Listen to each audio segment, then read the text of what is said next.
Bonjour tout le monde, bonjour à toutes, bonjour à tous, chères étudiantes, chers étudiants, chers apprenantes et apprenants, bonjour. Dans cette nouvelle vidéo, toujours dans la suite des vidéos consacrées à Power BI, dans la première vidéo, on a essayé de voir une petite présentation de Power BI. Dans la deuxième, on a vu comment se connecter à des sources différentes de données, à savoir des données sur le web, des données sur, ou bien dans un fichier Excel, Access, etc. Alors, dans cette vidéo, on va essayer de suivre ce qu'on a fait dans la deuxième et on va utiliser la même source de données concernant le fichier Excel que vous pouvez trouver dans la description de la deuxième vidéo connexion aux données. Donc, en ce qui concerne cette vidéo, on va essayer de voir la structuration des données ou bien la gestion de données, c'est-à-dire de préparer, après avoir créé la connexion aux données, on va préparer ces données par faire des manipulations, faire des traitements pour les préparer avant de créer nos visuels et nos tableaux de bord. Donc, ce qu'on va essayer de voir, c'est un ensemble de manipulations, à savoir la gestion des lignes et colonnes, comment créer une colonne personnalisée, type et format des données, comment fractionner des colonnes, comment concaténer plusieurs tables et mettre des relations entre les tables pour créer un modèle relationnel. Donc, sans trop tarder, on commence notre démonstration. Alors voilà l'éditeur de requête Power Query. Donc on est arrivé à ce stade. Donc on a créé la connexion avec notre source de données. C'est un fichier Excel qui contient des feuilles. La première feuille c'est RH, après c'est services, vente Agadir, Casablanca, Marrakech, Rabat et Tanger. Donc on va essayer de créer faire des manipulations, des traitements sur ces données avant de les charger sur Power BI Desktop pour créer nos visuels et nos tableaux de bord. Donc on a vu que la première table RH contient colonne site, matricule commercial, le nom commercial, le sexe, la date de naissance, téléphone, email et date de recrutement ainsi que le salaire de base. Donc on va essayer par faire des rappels, des notions qu'on a déjà vues dans la deuxième vidéo pour les consolider avant de passer à autre chose. Donc on a vu que par exemple pour créer des préfixes, donc c'est transformer, donc on va sélectionner la colonne téléphone, format, ajouter un préfixe. Voilà, on va ajouter le préfixe plus 212. OK, voilà, parfait. Ça marche. Alors, supposons si on veut calculer par exemple l'âge et l'ancienneté. Donc, on va juste faire un petit rappel. Alors, c'est ajouter une colonne. Donc, on va sélectionner par exemple la date de naissance. Voilà, ajouter une colonne. Qu'est-ce qu'on va mettre dans cette colonne? C'est calculer âge. Alors, par défaut, il calcule l'âge en fonction à 10 jours. Donc, ce qu'on va essayer de faire, c'est la durée en fonction des années. Voilà les années, donc 23,41. Donc on va faire arrondir à l'entier inférieur. Je renomme la colonne, renommer H. Voilà, et je supprime les deux colonnes en appuyant sur la touche CTRL, clic droit, supprimer les colonnes. Voilà, parfait. Je vais faire la même chose pour euh, calculer ou bien pour créer une autre colonne dans laquelle on va mettre l'ancienneté à partir de date recrutement. Donc la même chose, ajouter une colonne, la date, l'âge, je vais faire durée, total des années. Je peux même faire total des heures, total des minutes, des secondes, etc., etc. Donc ce qui m'intéresse, c'est le total des années. Arrondir à l'entier. Cette fois, je vais faire supérieur. Voilà, je clique, droit, renommer, pardon, renommer, ancienneté. Voilà, je supprime les deux colonnes. Voilà, donc ça marche. Alors voilà le site, voilà le matricule, le nom, le sexe, etc. Voilà. Alors supposons si je veux par exemple fractionner la colonne non commerciale, nom et prénom. Si je veux séparer le nom et le prénom, donc ce qu'on va essayer de faire, c'est par exemple des accueils. Alors, je sélectionne non commercial, fractionner la colonne. Alors fractionner la colonne par délimitaire, par nombre de caractères, par position, selon les transitions minuscules, majuscules, et ainsi de suite. Donc, Power BI, bien l'éditeur de requêtes Power BI vous offre un ensemble d'options pour fractionner la colonne. Donc, on va faire par délimiteur. On va choisir sélectionner une ou entrer un délimiteur. Donc, on va sélectionner espace, ça marche. Fractionner à délimiteur le plus à gauche. Et je vais faire OK. Voilà le nom commercial 1, commercial 2. Donc, je vais renommer la colonne, renommer par nom. Deuxième, renommer par prénom. Parfait, ça marche. OK. Voilà, donc je vais jeter un coup d'œil sur la deuxième table service. Donc voilà, on a référent service, le service, le type de service, puisqu'on a pour chaque service, on a trois types. Box IPTV, on a le type Live, type Premium, type VIP, avec le prix d'achat de chaque service et le prix de vente. Alors supposons, si je veux créer une colonne dans laquelle on va mettre le service et son type. Par exemple, référence service SI001, il s'agit d'un service Box IPTV Live. Donc je vais faire une colonne dans laquelle je vais concaténer les deux. Donc on va ajouter une colonne personnalisée. Voilà, entrer le nom de la colonne, par exemple service-type. Qu'est-ce qu'on va mettre comme formule? Alors, on va faire service, on va faire le end, alors on va faire tiret, end, type. Voilà, il indique aucune erreur de syntaxe n'a été détectée, donc ça marche, c'est bon, et je fais OK. Voilà, je remarque, voilà par exemple, Box IPTV Live, Box IPTV Premium, voilà, Box IPTV Live, Box IPTV Premium, Box IPTV VIP, et ainsi de suite. Voilà, j'enregistre, appliquer, c'est bon.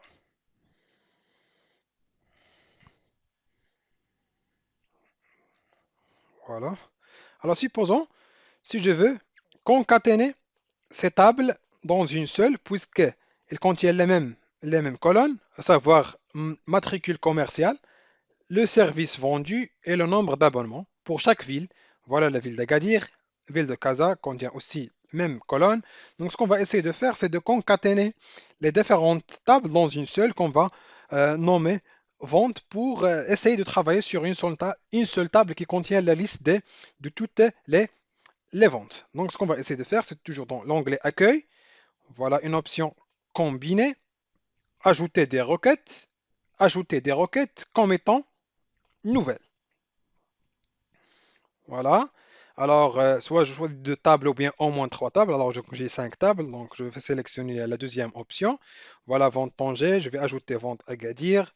J'appuie sur la touche contrôle pour sélectionner l'ensemble des tables à ajouter. Voilà, ajouter. OK. Voilà, la table est ajoutée. Alors, je vais renommer la table. Clic droit, renommer, vente.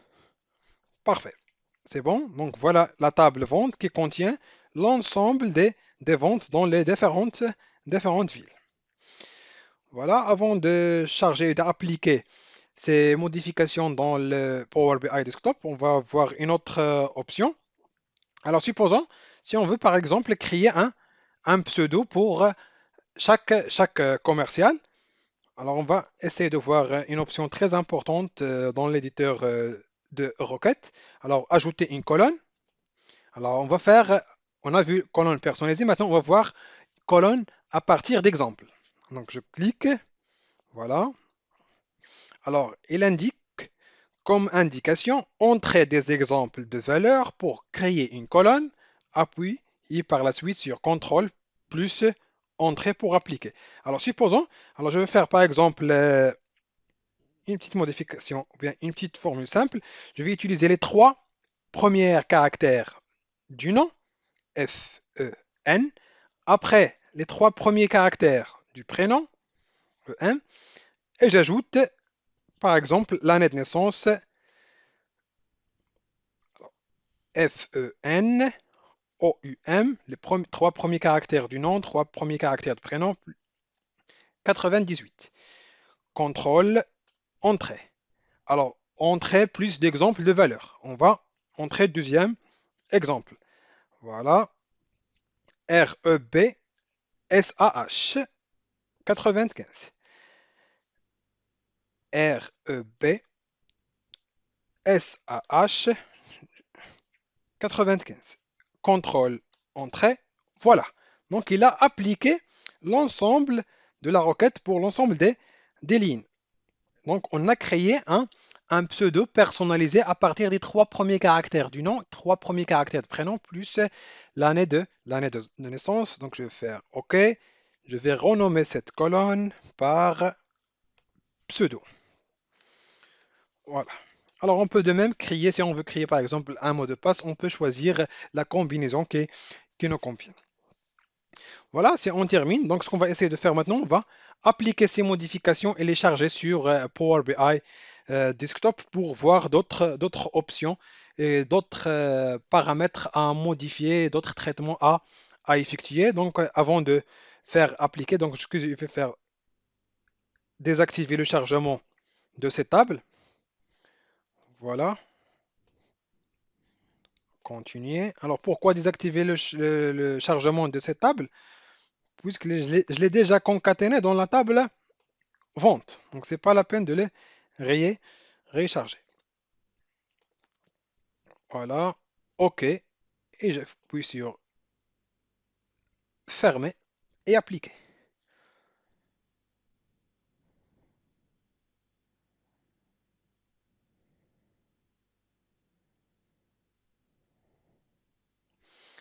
Voilà, alors une fois on a chargé, on a appliqué les modifications sur Power BI Desktop, donc on peut voir la liste de nos données.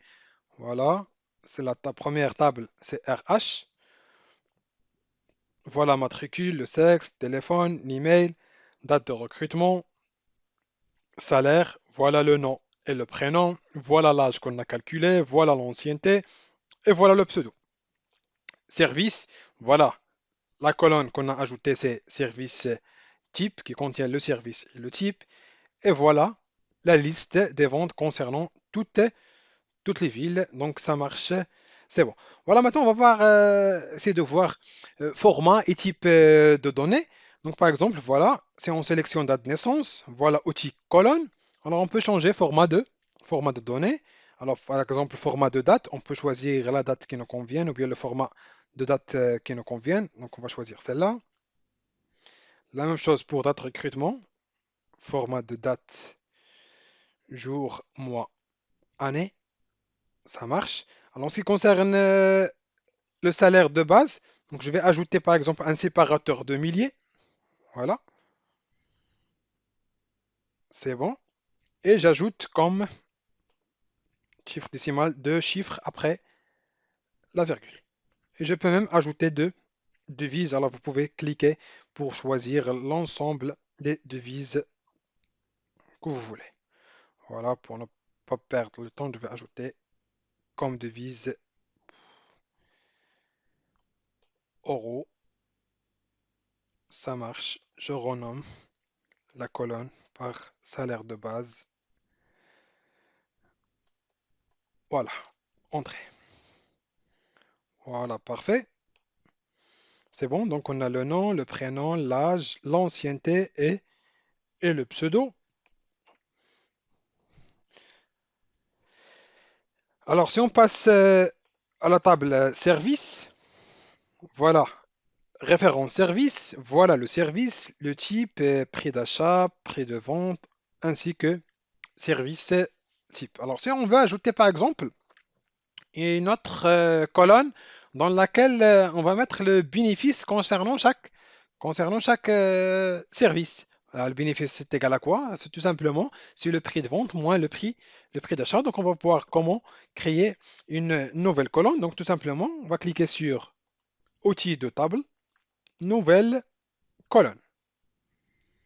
Bon, voilà, la colonne est insérée. Donc je vais entrer le nom, par bénéfice est égal à quoi? Est égal tout simplement à Alors, je vais ajouter par exemple le prix de vente. Alors, je vais taper prix. Voilà. La table service, prix de vente. Entrée, moins. Toujours, c'est la table service, prix d'achat. Et j'appuie sur entrée.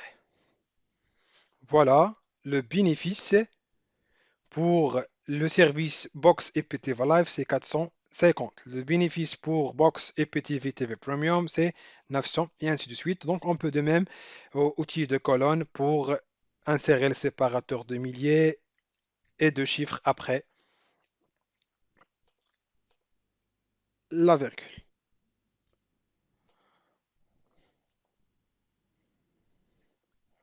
Donc, ça marche. Voilà. Alors, si je jette un coup d'œil sur la table vente, voilà le matricule commercial, voilà le service et voilà le nombre d'abonnements. Alors, on connaît, par exemple, dans cette table, on a le matricule commercial, voilà le service vendu et voilà le nombre d'abonnements vendus pour ce service. Donc, supposons si on veut calculer le chiffre d'affaires. Alors, on va faire, par exemple, le chiffre d'affaires est égal à quoi? Est égal à nombre d'abonnements fois le prix de vente de ce service.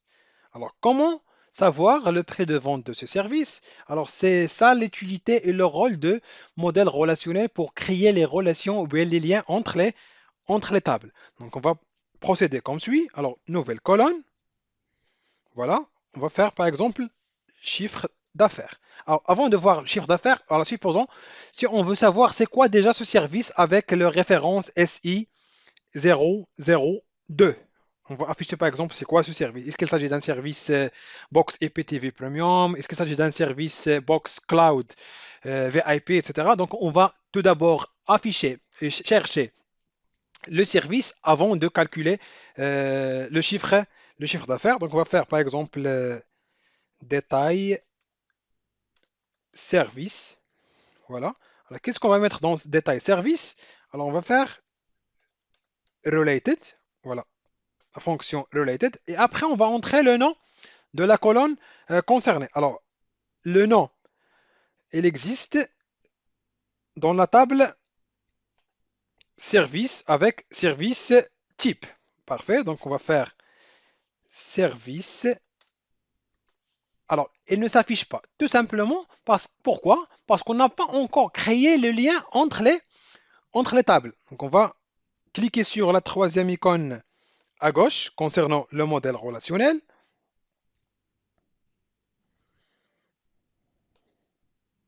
Voilà. Alors, si vous remarquez, on n'a pas encore créé le lien entre les différentes tables. Donc, on va créer ce lien. Alors, matricule vers le matricule commercial. Un commercial peut effectuer plusieurs ventes. Voilà. Référence service vers service des ventes. Voilà, parfait. Maintenant, si on retourne à la table, si on crée par exemple, voilà, une fois on a créé le lien entre les tables, donc on peut chercher les colonnes des autres tables. Donc, si on veut afficher par exemple service type, je ferme les parenthèses. Voilà. Voilà, maintenant je connais que le service avec référence SI002, il s'agit d'un service Box IPTV Premium. SS003, il s'agit d'un service Box Soft VIP. Donc ça marche. Maintenant, on va ajouter la colonne dans laquelle on va calculer le chiffre d'affaires. Voilà, outil de table, nouvelle colonne.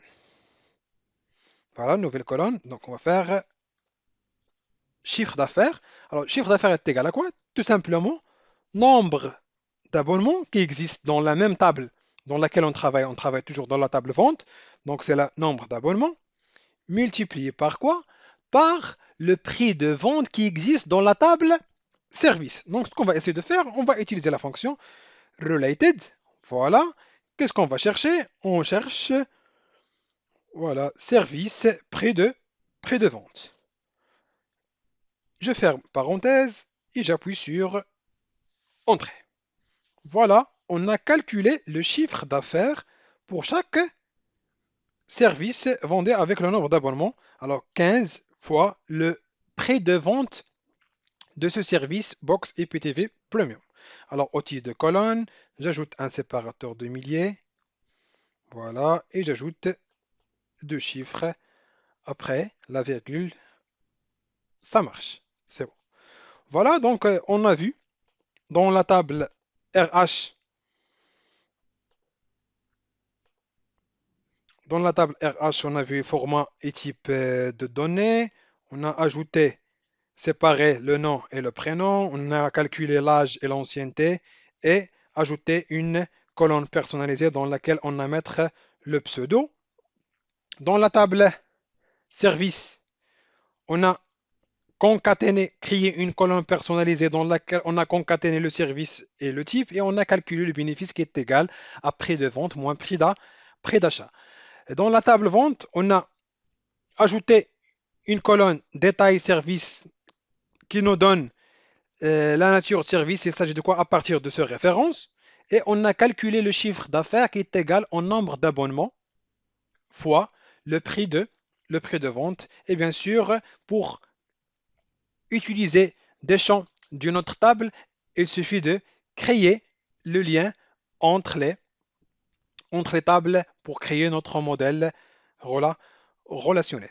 Donc, on a vu un ensemble d'opérations, un ensemble de manipulations et de traitements pour structurer les données, pour gérer ces données avant de créer nos tableaux de bord et nos rapports. Alors, dans la vidéo suivante, on va essayer de voir comment faire des calculs avancés, comment calculer des totaux, comment créer des colonnes calculées, comment faire des regroupements, créer des mesures, à savoir des fonctions, des moyennes, le min, le max, etc., pour faire un ensemble de traitements sur les données numériques. Donc, je vous souhaite bon courage, bon apprentissage et à la prochaine.